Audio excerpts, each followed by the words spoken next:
Okay, welcome to our webinar, What Retailers Need to Know About EMV.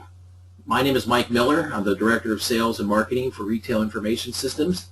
For future reference, my email address is mikem@goretailpro.com. I'm happy to introduce Mark Castrocini, the Vice President of Product Management with Cayenne. While many retailers have focused recently on PCI compliance, there's another change coming to the payment industry later this year. 44 weeks and 2 days away from today. It's going to have a profound impact on retailers such as yourself. It's called EuroPay, MasterCard, and Visa, or EMV for short.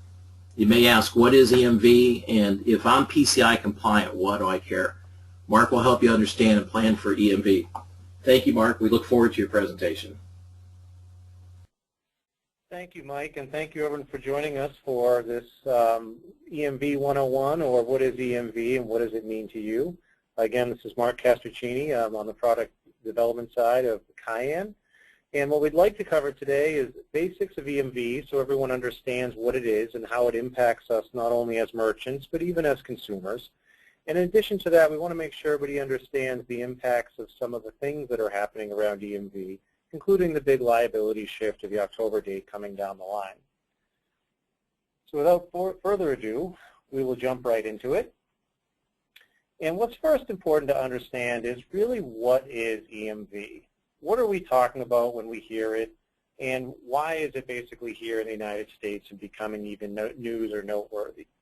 So the first most important thing to understand is when people are discussing EMV, first of all, the acronym itself really comes from the three card brands that established the standard: EuroPay, MasterCard, and Visa. And we talk about the standard. Essentially what EMV comes down to is changing from more of a plastic mag stripe-based card to a chip-enabled card or payment system. And the chip is important because what it does is it brings the power of computation to what we call payments authentication. And real simply what that means is, when we have cardholders presenting payment mediums, we want to make sure that what they're holding is true and belongs to them. So the new thing that people are understanding in the United States is that it's been out in the world for quite some time now.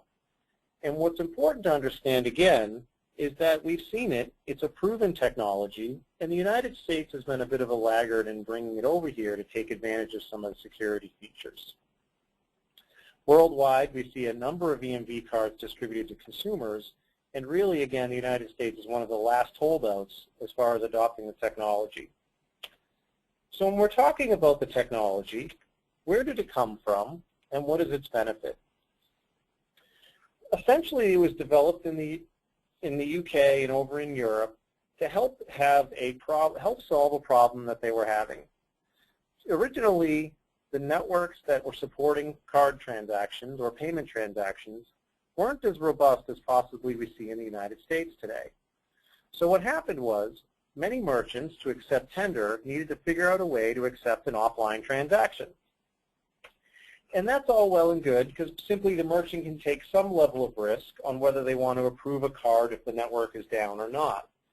Well, where the fraud came up and where a lot of people were having trouble is there was no way to validate that a card wasn't counterfeit. So the first and most basic understanding of EMV is to understand that the purpose and the primary role of EMV is to prevent the counterfeiting of credit cards or payment cards. And that's where the chip technology really comes into play. What the chip technology can do is help validate that a card is legitimate before a transaction ever leaves a terminal or a payment system. And now that's important because what we're seeing today in the United States, as more fraud migrates to the U.S., that it is relatively easy, if you can obtain magstripe track data, to recreate plastic cards and use them out in the field. The next thing, and the reason we talk about why it's coming to the United States and why Visa and MasterCard have really put down some mandates and incentives to get EMV going, is now that the rest of the world is actually adopting and supporting EMV, the rate of fraud increases in the United States is growing at staggering numbers. And essentially, that's because the fraudsters or criminals will always go towards the point of least resistance. So we'll talk a little bit later about what that means from a risk perspective for you, the merchants, and even us as consumers. But the big takeaway here is that although some people may think EMV may or may not be adopted, the fact is it's coming and it's going to be available in merchants soon. So what is the process of EMV transactions and how do they differ than mag stripes? With an EMV chip card, and there are two basic mechanisms to do a transaction. One is they call contact, and that is basically inserting a card into the terminal, and the other is contactless, which leverages NFC communication. The NFC communication is really just near field, very close proximity. Some may call it tap and go. Originally, contact was the implementation of choice because what happens when you insert the card into the terminal is that the computer chip actually works with the terminal to validate that the card is in fact real and true. And what happens is, and we'll talk about the customer verification methods later, anything that needs to occur to make sure that card is real needs to happen while the card's actually inside it. Contactless transactions are slightly different. We'll talk about those scenarios and when those may be used over a contact card. But one of the important things to understand when comparing to today's payment system, some of us are used to using PIN numbers with the PIN debit system that's in the U.S. today. For now, simply understand that when a PIN debit transaction occurs, you're swiping a card with magstripe data, you're entering the PIN number, and it does get encrypted, and then both pieces of data are sent to the acquiring bank for authorization and approval. With EMV, the model shifts slightly in that the card basically knows the PIN number that exists on it. So if you're doing something like a chip and PIN transaction, again, the transaction will never leave the terminal unless the PIN is actually validated against that chip. Finally, it's important to understand when we're looking at the consumer usability of this and how the question often comes, how as consumers are we going to shift our behavior? Clearly, merchants will need to be able to support mag stripes along the way because not all the equipment will be EMV ready out of the gate. So understand what happens is if you approach an EMV capable terminal and you swipe your mag stripe through the reader like you may today at one of your drugstores or supermarkets, the terminal itself will actually understand that that card is EMV capable. It will deny your mag stripe swipe and will ask you to insert the card instead. So you can see that there's some very basic mechanisms to really start to educate or reinforce consumers to also move to that EMV technology. Now, one of the other most important processes that is very different than we have today in the U.S. is that the consumer, and one of the general rules of EMV, must maintain possession of that card at all times. And what that is, as you can imagine, is a protection from the consumer, again, from some of those social engineering fraudsters, like in table service restaurants today where you hand your card to a restaurant waiter or waitress. Ultimately, they can, of course, carry that back to the register and perform the transaction, and they could also skim the data off of it as well.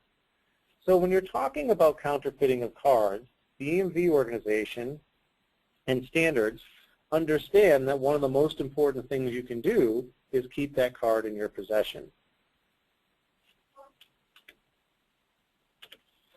So now as we talk about the chip and the computer that is essentially the core of EMV and adding the power of computation, what's really interesting if we start to understand the capability of EMV is that there is a message specification that does not only read information from the chips and the cards, but can also write to those as well. So another significant shift in capability with EMV is that your issuing bank that basically gives you cards today, if they issue an EMV card, they actually have the capability to insert onto that card a consumer profile. And what that profile can contain is really any number of information, but what we've seen worldwide is some very basic considerations for the issuing bank deciding on certain risk level of transactions. So for someone that's creditworthy, on your issuing card, they may try to make your life easier by saying things like, if that consumer has a transaction for under, say, $100, we have no reason to need them to enter their PIN. However, if it's over a certain amount, they may want you to enter your PIN. Some other exciting things about EMV, and I think it's to be determined if the U.S. will adopt it or not, is we mentioned offline transactions.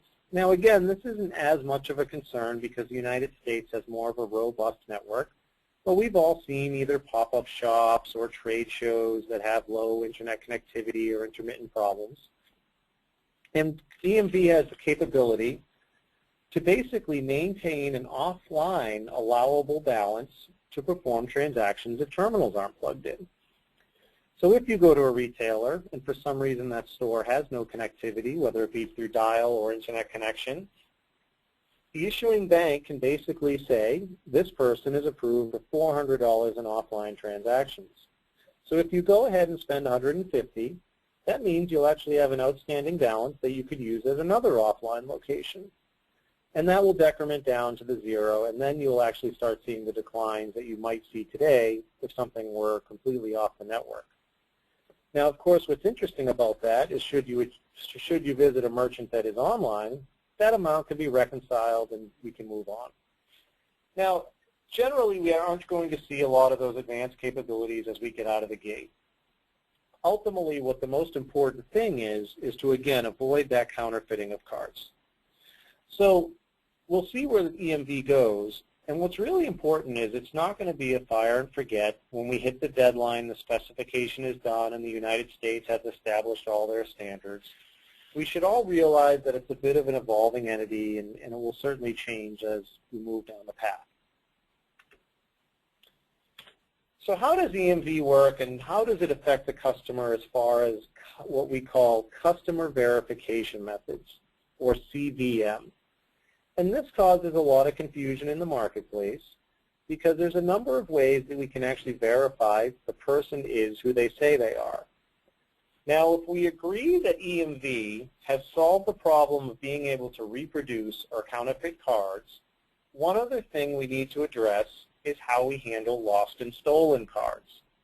So if a physical card is misplaced and someone attempts to do a transaction, that's where the customer verification methods matter most. So 3 of the primary customer verification methods we've seen in the world today, and we'll certainly see in the United States, are the first we mentioned briefly earlier, chip and PIN. The second is chip and signature, and that's common to what we're doing a little bit with credit cards and signatures today. And the third is no CVM. Now what's interesting is the issuing bank largely makes the rules around the customer verification methods. So though you have a large bank chip card, Bank of America or Chase or something of that nature, what's interesting is you can walk into different stores and have different CVM experiences. Now again, sometimes they're balanced, sometimes they're amount-based, and that can be a primary driver of it. We can definitely take an example of your local coffee shop. Now, a coffee shop at a low average ticket sees a low amount of fraud and certainly has a low amount of chargebacks. So they don't need to necessarily hassle the consumer much with advanced CVMs or anything that slows down their lines. So you may see this today in coffee shops when they go ahead and swipe your card and you don't need to sign, you don't need to enter your PIN number or anything of that nature. So that's a scenario where the issuing bank may say, you know what, if any transaction is under $10, we don't need any kind of customer verification method. Everybody's generally safe and comfortable that it will work okay. Another scenario, whereas if you're at a big box retailer that may sell TVs, unequivocally the issuing bank may say, any transaction over $200, we 100% need a PIN entered and it needs to match. So those are 2 of the primary scenarios. Now, they're also talking in the U.S. of supporting chip and signature, and it's always an interesting one for the conversation or the arguments because generally we've seen signatures have little value in fighting chargebacks. Certainly it's a requirement to submit back to the processor, but I think we all honestly know that there's little verification going on with the signatures, and it would be hard to really enforce that as we go. Likely it will be a continued throwback to help promote consumer behavior for people that are used to doing simply cards and signatures on their credit cards. Now, one of the obvious questions that a lot of people ask is, well, why wouldn't we just use chip and PIN all the time? It's something I have. Clearly, I know now you can't reproduce my card, so it's something only I have. And if you add the PIN number to it, something I know, those two authentication pieces together make it extremely hard to perform a fraudulent transaction. And for the most part, that's true. Now, what we're seeing a little bit is that some of the overhead or the concerns and why everybody won't do chip and PIN is because some of the card brands that haven't operated on a PIN structure before would have a lot of work to do to migrate to that on day one. So some of us have seen either a pure Visa card or an American Express card, and we haven't had a PIN on those cards today, typically not the debit cards, your pure credit cards. So aside from the technology, which is available for the chip and really not that hard to program, we're seeing that the card companies need to go through a pretty massive effort to support a PIN infrastructure. And what we mean by that is that there's a huge challenge in simply doing some of the basic fundamental operational needs for PIN. Think about American Express or someone similar needing to support their entire base by sending out PIN numbers to all their customers. The second part of that is how do they help the customers all understand why they need to start using a PIN, educate them on how to use the PIN at the store, and then beyond that is all the infrastructure to manage lost or forgotten PIN numbers and reissuance of PIN numbers. So it's not to say we won't get there, but understand that really most or all of the customer verification methods will be developed over time, and there will be different iterations of each depending on the issuing banks we see. The other thing that we always like to mention while we're talking about customer verification methods is the contactless or NFC transaction capability of those chip cards. Now what's interesting is when you perform a contactless transaction, you're now taking away or making it inconvenient to do something like validate a PIN number. What we need to understand with EMV, once you insert the card, that card needs to remain inside the terminal or the device while you're entering the PIN so it can be validated against the chip. So for a contactless experience, which is more catered to a tap and move on scenario, it would be a bit awkward and even difficult to actually hold or apply the card against the EMV terminal in a contactless mode the entire time you're entering the PIN number, thereby utilizing or needing two hands. So there are opportunities in where contactless fits in a better scenario. Think about the donut shop example again. Even though the insertion of the card and those steps required to validate the chip are pretty robust and not that difficult, it will take slightly longer than simply walking up and tapping the card. For example, you can imagine if you were to insert the card, the issuing bank and the amount and the terminal itself need to decide if you need to enter a PIN number. So that is actually some communication that needs to happen. When a contactless transaction occurs, we already know from the technology itself that a PIN number won't be capable. So the transaction can actually be shorter and move the lines along quicker. Now, without getting too far ahead of ourselves, there are some unique opportunities with NFC as well, particularly with some mobile payments. And when a phone has a chip in it, we understand that it also can simulate anything that a card can do. There's a secure element, so it works and can operate the same as EMV. So it's quite possible that you see EMV transactions may be able to be sourced from a mobile device. And what that brings us to some interesting technology opportunities, like if you were to perform a contactless transaction, you could imagine that the device in the phone could actually implement a Bluetooth pair and then be talking back and forth. So you could actually simulate a contactless scenario with the PIN number involved. So there are things that people are exploring to help utilize that. The other thing that is a slight deviation from the worldwide implementation of chip and PIN is that, again, in the U.S. we have relatively robust networks, so we have to date depended on online PIN authorization. So you could foresee a transaction where a person uses the EMV contactless technology to validate or ensure that the card is not counterfeit. They would be allowed to enter their PIN number on the device, and though the PIN wouldn't validate against the card, what we could do is pass both pieces of information to the bank for an online authorization like we see today. So there may be different implementations that leverage all the principles and the core technology that's there today. So what does this all mean for a business owner? So I hope so far we're starting to get an understanding of EMV and what EMV does, and we can't emphasize it enough, and its responsibility is to prevent the counterfeiting of cards.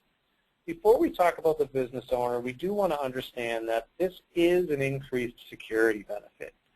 So there's no question that it should reduce the likelihood of cards and track data being compromised and then used to reproduce additional cards and perform fraud. So as we talk about that security element, we do want to understand that EMV transactions do still have card numbers in them. They do still get transmitted across the wire into the bank and for authorization. So a lot of people will certainly suddenly throw up their arms and say, well, if EMV is putting a card number in the clear, what good is it? We should replace it with technology like encryption or tokenization and things of that nature. Certainly we don't disagree with them that it's not safe to be passing card numbers around on the networks, but what EMV really should be part of is a layered security approach. And it's great to just cover again that EMV prevents the counterfeiting of plastic cards. It also protects basically information that can be shared to recreate an EMV card. Absolutely, we should be taking advantage of encryption to protect the data while it's in flight. And on the same token, if you will, tokenization is used to protect stored card numbers or information. So the three technologies really should be used together in a layered approach. Now that being said, let's get into what this really means for businesses. If you haven't seen, Visa or MasterCard have been pushing EMV for a number of years now. They've been trying to give the ecosystem a chance, some time to basically get up to speed.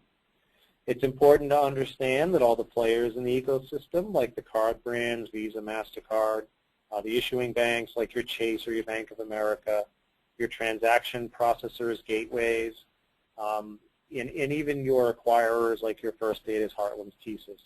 They've all been spending the last few years getting the infrastructure and ecosystem up to speed to support EMV. Obviously, the last link in the chain, or the countertop mile, is the merchants themselves. So when Visa and MasterCard put out their roadmap to EMV adoption, they basically put a stake in the sand and said October 2015, there will be a liability shift on the fraud of transactions for the weakest link in the chain as far as EMV acceptance goes. So at the end of the day, if the acquirers didn't do their work and the rest of us couldn't use the processing engine for EMV, it would be their liability. What we've seen and expected is that the processors and the gateways and the technology providers are all supporting EMV today, and if they're not, they will be along the next few months here. And so what it will come down to is that a merchant must be able to support EMV cards. If they can't, they'll be basically responsible for any fraud that happens within their store with no recourse or rebuttal for that action. Now, what does that really mean? Because what we'll talk about is merchants of different size have different risk levels. Some of us on the phone already will say, well, that's not a big deal to me. I have such a small cost of fraud today, or I don't even see any fraud. So it's more of a hassle to upgrade. There's a couple things we're going to note here. First of all, most merchants will say, well, how would they even know? It's definitely important to understand that if you have an EMV terminal in your store today, like we said, it will drive consumers to perform EMV transactions. Second, what's important to know around that is if you are capable to do an EMV transaction, and if for some reason the cardholder does not have an EMV card, then you're still protected from the liability standpoint. That's a risk that the issuing bank or the consumer has. But now what happens if you decide not to upgrade your equipment? And let's say you have a standard standalone terminal or a POS that isn't EMV capable. What's happening with the cards that are issued with EMV chips today is, of course, they support magstripe because universal acceptance won't be ready day one. We certainly hope it is, but we know there'll be some laggards. If you swipe an EMV capable card through a terminal or a POS that is not EMV capable, it will certainly leverage the magstripe much like you've seen today. But what happens is, within that magstripe data that arrives at the processor, essentially the processor knows if that transaction was EMV card capable or not. So they will know the ratios of transactions. In most cases, it would be 100% going through his magstripe. And they'll also know how many EMV cards actually walked into that store. So there is a measure of accountability. They will know what's happening. So essentially, if someone walks into your store with a magstripe card that could have been EMV, and ultimately it's a fraudulent magstripe, the merchant will be held wholly responsible and they won't be able to fight it. Now, some of you have dealt with chargebacks in the past, and that's another scenario where there won't be recourse for the chargeback, or you won't be able to try to win it because you weren't, essentially what everybody's saying is we haven't done our best job to validate that it wasn't a fraudulent transaction. So those are some of the concerns we're seeing today. Now, one of the things, and what merchants typically ask, out of the gate the first time, what we talk about is, well, I don't see fraud today, so it shouldn't affect me, or I'm a small merchant, I'm not a big box retailer. We've all seen their names in the news. So I probably won't be a source for attack or a target for attack. What we're seeing preemptively, and we've actually seen internationally, is, again, we have to remember that the fraudsters and the criminals always go for the least path of resistance. They want to do the least amount of work and get the biggest impact. Now, as we've seen in the news, we've seen some big box retailers and some big companies, and that's because they perform a massive amount of transactions, and the criminals can collect the most data possible in a reasonable amount of effort. Now, what we have to understand is that all of those big box retailers and those large sources of card processing will be EMV capable, and the fraud will be much more difficult. It's not to say that they won't still have breaches and data still might not get obtained, but what happens is the value of that data goes down significantly because they can't use it to reproduce cards. So what we can expect or anticipate is that fraudsters and criminals will likely, rather than go to one source for many card numbers, go to many sources for many card numbers. Less card numbers at each place, but collectively get to where they want to go. So it's interesting that we can put our head in the sand and say we only have a small percentage of fraud today, but I think we can unequivocally say the fraud is going to migrate. Some of that will migrate to e-commerce and card not present scenarios, but some of it will also migrate to small, mid-sized businesses or those that aren't prepared. And generally, you hear a lot of people say it will all migrate to e-commerce, and I think we've seen that historically through the world as well, where the shift of fraud has moved there. Again, it's important to understand that if we recall a number of years ago, it was really easy to enter in your card number and expiration date in a non-SSL site where it could be compromised, and more importantly, where there weren't some fraud protection mechanisms.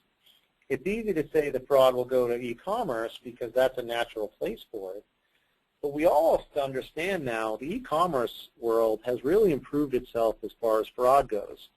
If you've gone to some of those big websites, your Amazons or other ordering sites, I think we've all experienced where you need to have your billing information match. Perhaps you've used verified by Visa or MasterCard secure codes passwords, and even sometimes flat out some interactive voice notifications. So that industry's done a pretty good job to protect itself. Where we might leave ourselves exposed is at the countertop merchants. So what's happening is now at October 2015, the most important thing you can start to do is work with your partners, work with your ISOs, your agents, and your industry people to understand what a viable path for upgrade you can have. So it's important to see, what am I using today, what are my partners' roadmaps, and certainly paths to EMV adoption, and even if we're using standard terminals as processing, how do I look at that upgrade path as well? What's great and interesting is that really all the players in the ecosystem are starting to converge to help people get to where they need to be. We've all really bought into the security aspect, and we're hoping it's going to lower fraud.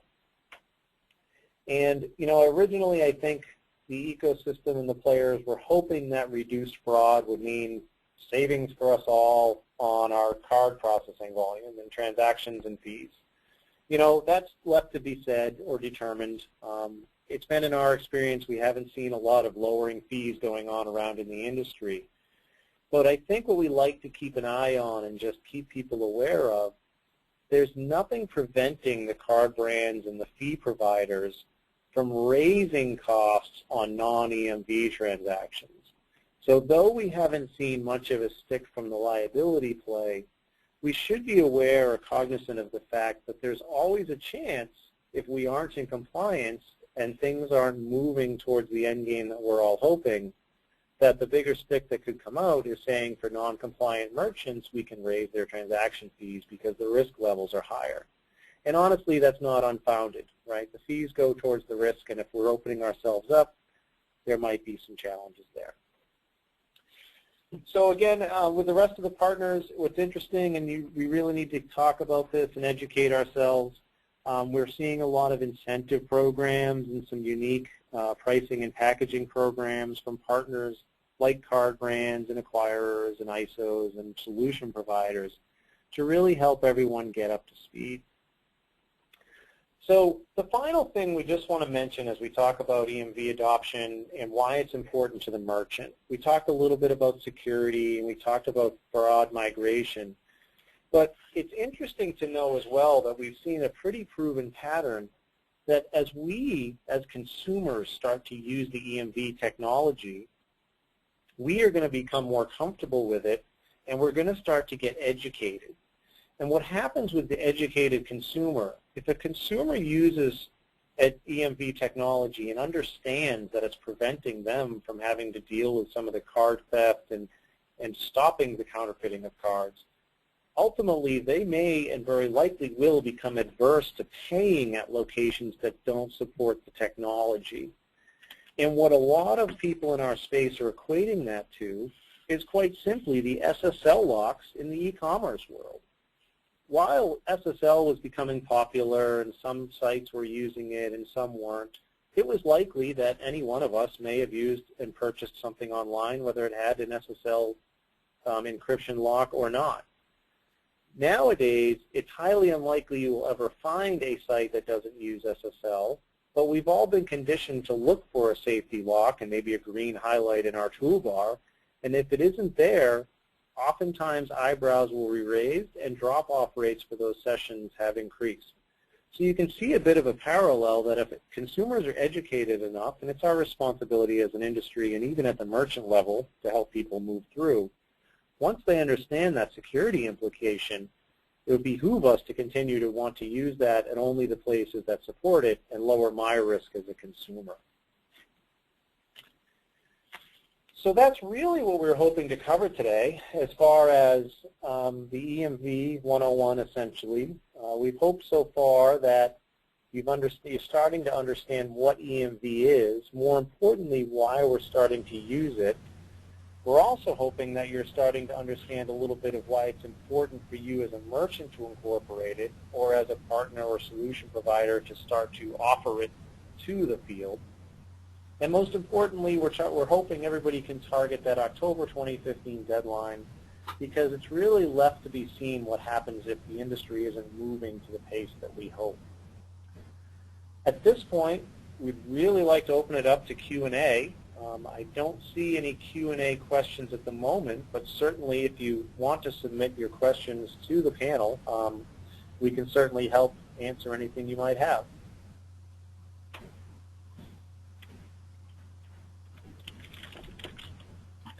As a quick follow-up, Mark, we will be sending a white paper to our attendees after our webinar.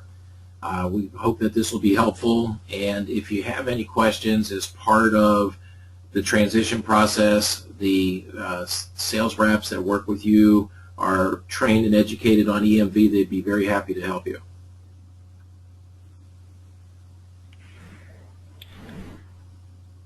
Okay, so at this time we have no questions. We very much appreciate you participating and joining us. We hope this was educational. Very much got a lot out of what Mark offered today. We do have a question. If you, Mark, if you could see the question, would you mind fielding that, please?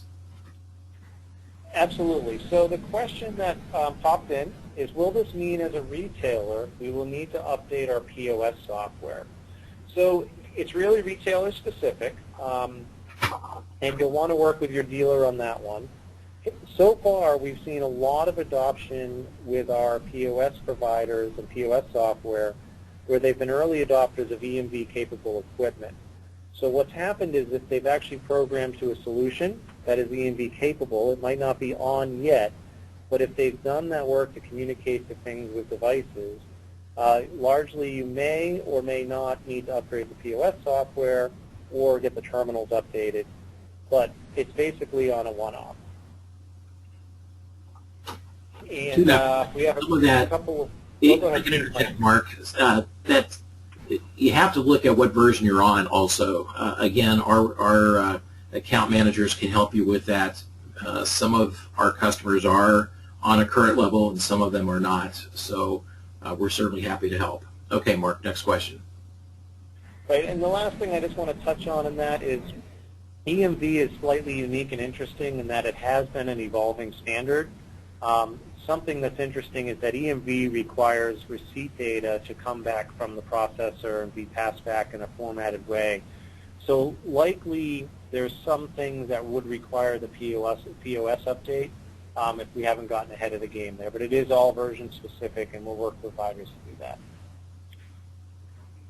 Another question we received is, I have a Genius terminal and also an EMV card, but when I've done test transactions, the terminal has never required me to insert the chip. When will this terminal start requiring this? So that's a great question. We are, as Cayenne, just so everybody understands, we are a full-featured gateway, so we do connect to a number of acquirers or processors, if you will. Processor support is sporadic at the moment, and we're trying to work closely with them as they're finishing up their integrations. So we will see basically the processors get certified for EMV and providing partners like ourselves to the solutions, the EMV specifications over the next few months here. So that is a processor-specific type question. And again, if you want to route that question back through your dealer and your relationship manager, we should be able to get a question for you. On the Genius platform itself, it will be remotely upgradable, though again, we just need to look at that POS version to make sure it can support the new features that EMV might be forcing into us. Another great question here is, this is all high-level info. Should I be contacting my credit card processor to move forward with a detailed plan, or do I contact my Retail Pro account executive for a detailed plan? Absolutely, you want to basically connect to all the people in your system or all your solution providers.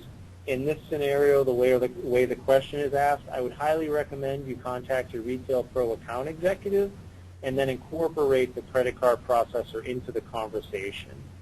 And generally, people should really be able to lean on our solution providers like the dealers and like the credit card processors to help you with the roadmap. This isn't something that you should have to figure out on your own or be left out in the dark with. So feel free to incorporate all the people and make sure they're answering a question with sufficiency in the planning. Another great question here, and I think it's a concern that a lot of merchants have had, will I be able to keep my credit card processor? The answer should unequivocally be yes. All credit card processors and technology providers should be enabling EMV through the chain of the partnerships and the vendors you've already been using. This should not be a significant shift. There's, of course, always opportunities for you to review those relationships if you haven't been working well and you want to do that. But the current credit card processors will be working at a high level. Now, what some slight changes are is that processors are supporting EMV from the technology side through various front ends. And what happens is if you've been connecting to a front end of a processor for a long time, we're seeing a little bit of some consolidation at the processors or migration to new platforms. So much like we're using this to start to enhance and reconsider our payments position, the credit card processors are also using this as an opportunity to consolidate and provide more functionalities. So, you know, essentially what we're seeing is from your back-end technology, the settlements and all of your tooling, if you go that far back, those are generally staying the same, but some of the front-end technologies might be changing, which means we just might need to configure a new, some people will call it a terminal ID or a new gateway account at the processor.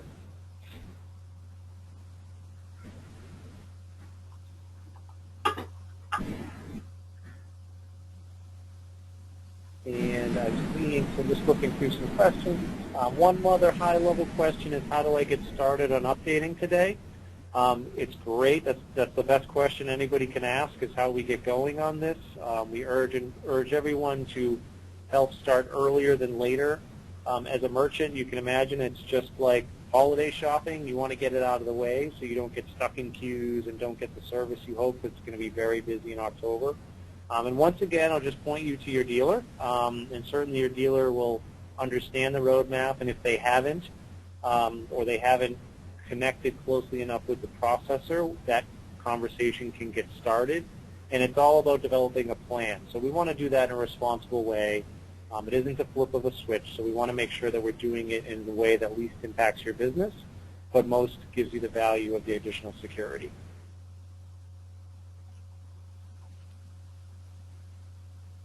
Mark, I also see there was a question relating to mobile readers, apparently mobile point of sale. Now, that's a great question we see, honestly, frequently here as a solution provider ourselves. So there's a lot of mobile tablet or phone technology in the field today that takes magstripe transactions. So there's a couple of pieces to this puzzle. One, there's unequivocally EMV-capable readers coming out for mobile devices, and they come in different form factors, whether they're sleds or attachments or even Bluetooth technology. So it's interesting that what this has done is spurred this massive broadening of all the certain technology capability. So that's an important one where if you want to talk about physical acceptance on a mobile tablet, you're going to want to, again, talk to your technology provider and dealer. We haven't seen a lot of those solutions as mature and end-to-end yet as some of the countertop solutions, so they seem to be lagging a little bit, but they're certainly coming around. And there's many answers for tablet solutions and things of that nature. It's really about connecting the ecosystem all the way up and down. Now, the other question that was fielded to me the other day was, I have a number of mobile readers with a magstripe today. Am I going to have to throw those away, or is there any liability on them to use magstripe transactions if I'm accepting EMV at the countertop?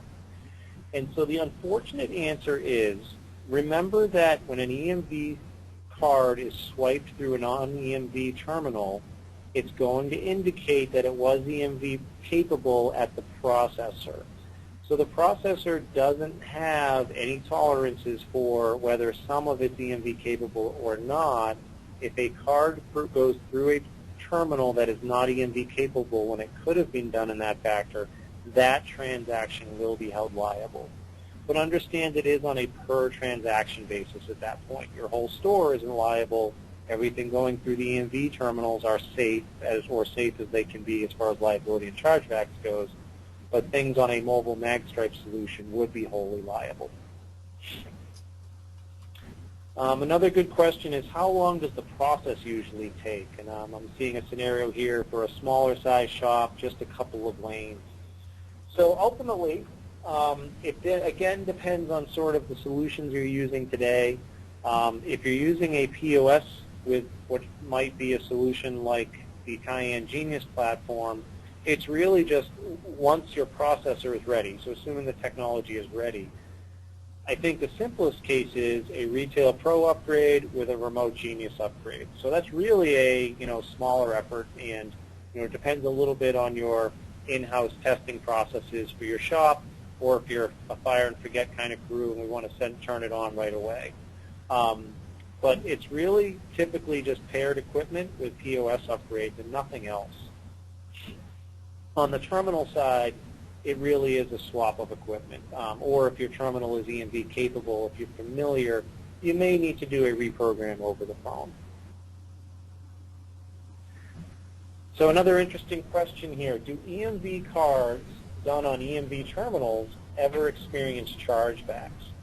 So it's a good question because there's always some confusion between chargebacks and security and fraud.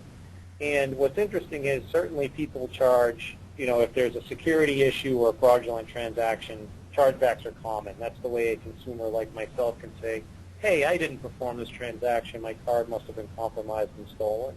Or if the processor catches the security and fraud on their own, what they're doing with the liability is just using that chargeback process. And that process really is simply the processor taking money back. So the other side of the coin is that what happens when a consumer files a chargeback because they don't like the experience, or they've had poor service, or they don't like the product and couldn't come to a resolution. And of course for a retailer that's always an interesting and tough one because you may have done everything in your power. At the end of the day, we're understanding that fraud and security is where the liability doesn't exist. The other side of the coin, where it's more of just a dispute process, can someone perform an EMV transaction and then file a chargeback after? And the answer is yes. The chargeback system doesn't necessarily change. So if you have something like a poor experience and they want to file a chargeback, they can. If you've at least accepted the EMV card, you can actually follow through with the regular dispute process and provide perhaps a receipt and maybe a written account of the experience to keep the money in the funds.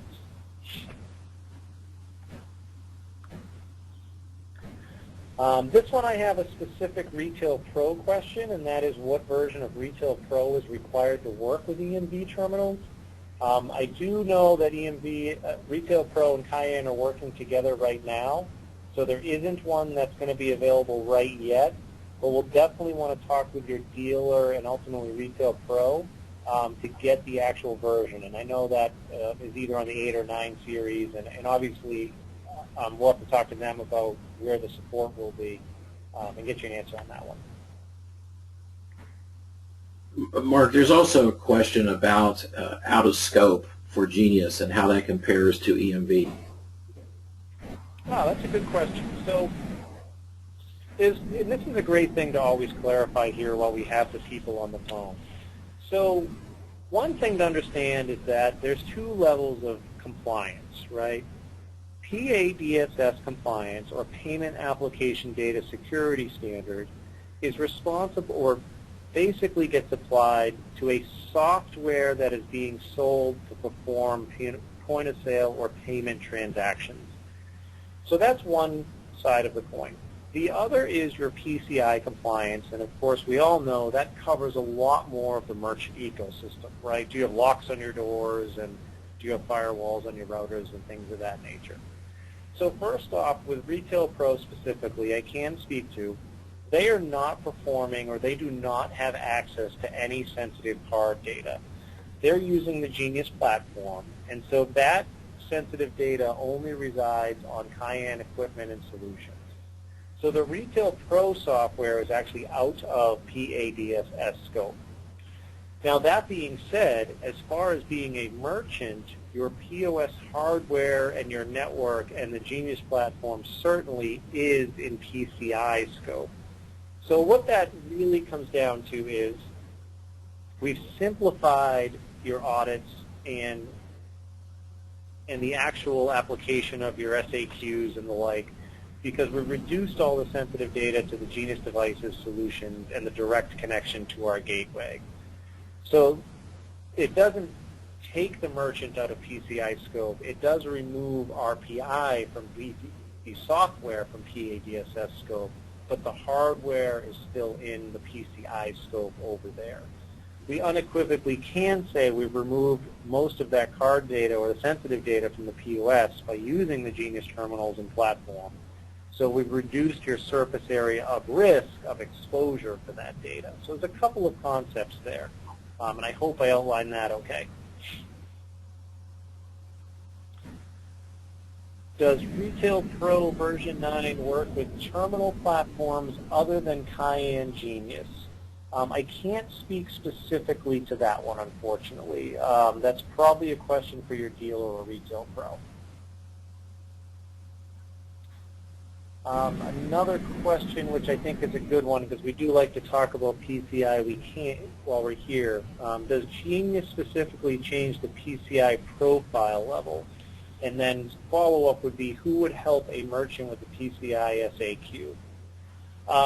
Generally, and I'm going to caveat this with not being an entire expert on the PCI SAQ levels, generally the SAQ deals with the acceptance method and sort of the number of transactions that a store does.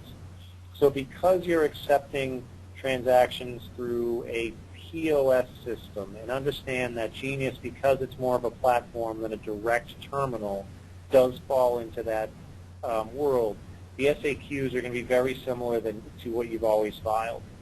I can tell you unequivocally, your merchant can contact Cayenne directly, because we do provide full assistance on the SAQ, and that's not only identifying which one is required, but also helping them fulfill that as well.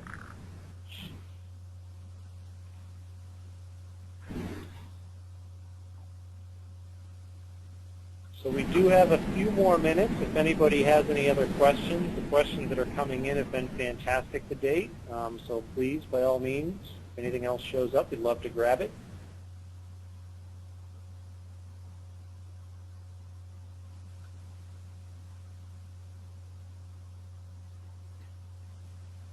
Okay, it looks like we've answered the questions that we have for now. I'd like to thank you, Mark, and your team members for putting this webinar together. This has been very helpful, and again, for those that are on the call, we'll be sending you copies of the webinar recording, and be happy to answer any follow-up questions.